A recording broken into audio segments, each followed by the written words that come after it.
Stream a live sports event today. Stream thousands of live and on-demand sporting events from any device. Click link in description box down below to watch full game in high quality. Don't forget to like and subscribe this channel for more sports updates. Thanks for watching and enjoy the game.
Almost 3 miles below this formation of American flying fortresses, there lies Marienburg in East Prussia. Up to this moment, one of the most important cogs in Germany's war machine. The specific target on which this lead bombardier is lining up his bomb site is the Focke-Wulf 190 plant. Up to this instant, this aircraft factory has been accounting for almost 50% of Germany's total FW-190 fighter assembly. Bombs away. Tons of bombs rain down in a tight pattern of destruction. This, remember, is no area attack. It is an assault on one single target, and any bomb that falls outside that target has failed to achieve its purpose. The assembly of fighters in this Focke-Wulf factory has come to a sudden and violent end. To many, the bombing of Germany probably seems to be little more than a series of capricious adventures. One attack unconnected in any way with the one that preceded it or the one that will follow it. It is easy for the average citizen to envision the positions of ground armies because of maps like these, which make the positions of the contesting forces quite clear. It is harder to express so graphically the progress of a bombing program. Yet there is a real line in this battle of Germany, not a geographical front, but an industrial one. In the British Isles, there are the Allied air forces. On the European continent, we have Regensburg, Marienburg, Bremen, Oschersleben, Warnemünde, and Kassel. These are the major German fighter assembly plants, and as such are actually the center of Germany's industrial defense line. However, these are only the places where the aircraft is assembled into the finished fighting machine.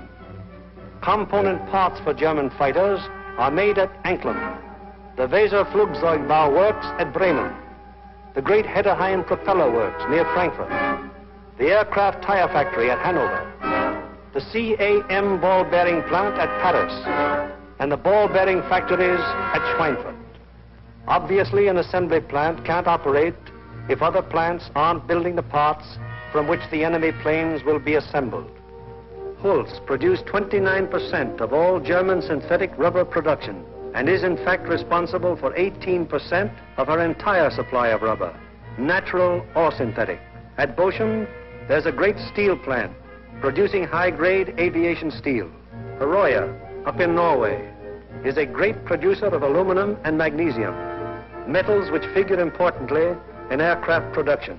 At Ham, there are great railroad marshalling yards, having a capacity of 10,000 freight cars a day.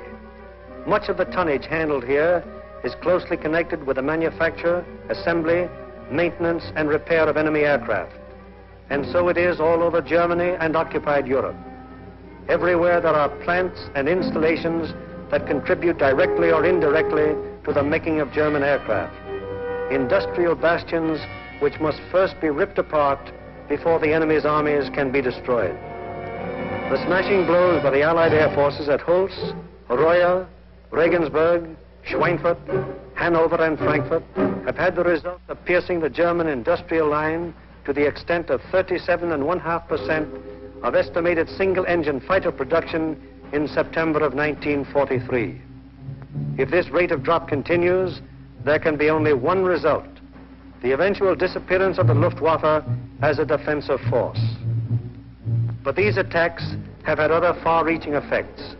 For instance, in January of 1943, just when the 8th Bomber Command had started daylight attacks against Germany proper, 42% of the German fighter strength was concentrated in Western Europe, 33% of it in Russia, and 25% in the Mediterranean area. After 10 months of American bombers appearing by day over Germany, the figures line up more like this. On the Russian front, 19%. In the Mediterranean area, 12%.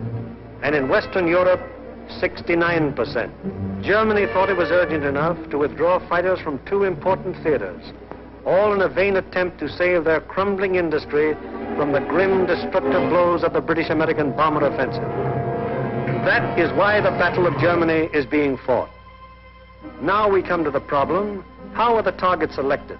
And what enormous effort is necessary for the 10 or 15 minutes that our air task forces will be over any given target? The daylight bombing offensive against Germany is the responsibility of the 8th Air Force. Under the 8th Air Force are the 8th Bomber Command, the 8th Fighter Command, and the 8th Air Service Command, all of whom contribute to every bombing mission. But it is the Bomber Command which is charged with the actual destruction of the selected targets. The Bomber Command, with which this picture is primarily concerned, is divided into 3 divisions. Each division has a number of combat wings. Each combat wing, in turn, has 3 groups. This is the chain of command. Since the operations which we are to follow, there have been some organizational changes, but they are principally changes of nomenclature and have not affected the broad strategical and tactical purposes of the organization. For instance, what is referred to as Bomber Command in this picture is now the 8th Air Force. Weather is the greatest single enemy of the 8th Bomber Command, for here is to be found the most changeable, treacherous weather in the world. To keep the most accurate possible check on weather conditions all over Europe, the RAF has established vast communication and reporting systems. Weather planes such as this Mosquito and our own B-17s are continually in the air in an effort to know in advance what the weather will be over Europe and the United Kingdom. Men like this supply a major portion of the data from which 8 main weather maps of Europe and of the United Kingdom are drawn each day. In addition, there are 4 upper air maps and 8 maps of a miscellaneous classification.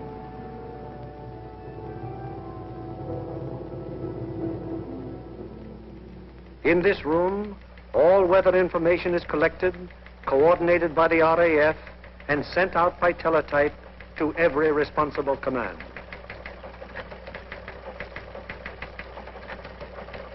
This is the weather section in the operations block at the Bomber Command. Here, the information gleaned from the weather stations is put together and correlated into weather maps. Accurate predictions must be made as to the direction and speed of the wind, downward and forward visibility, temperature, humidity, possible icing conditions, and probable atmospheric pressure at the bases, en route, and over the target.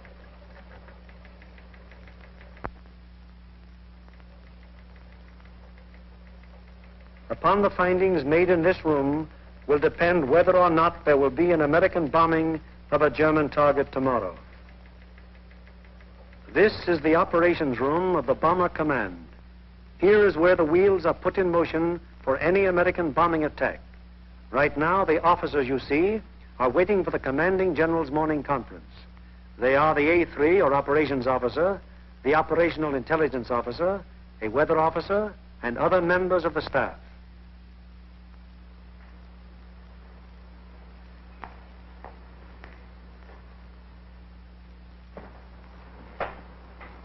What's the weather prospects today, Major? It looks like most of Germany will be pretty good, sir. But we have a warm front approaching from down here, which we do not expect to affect the bases until late in the evening. How's the weather at Anklam? At Anklam, sir, we expect 2 to 5 tenths of low cloud and small amounts of middle and high cloud above 18,000 feet. Visibility 6 to 8 miles. How about Marienburg?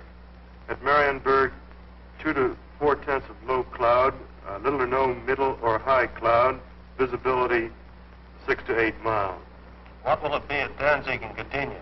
At Danzig and Gdynia, sir, 2 to 5 tenths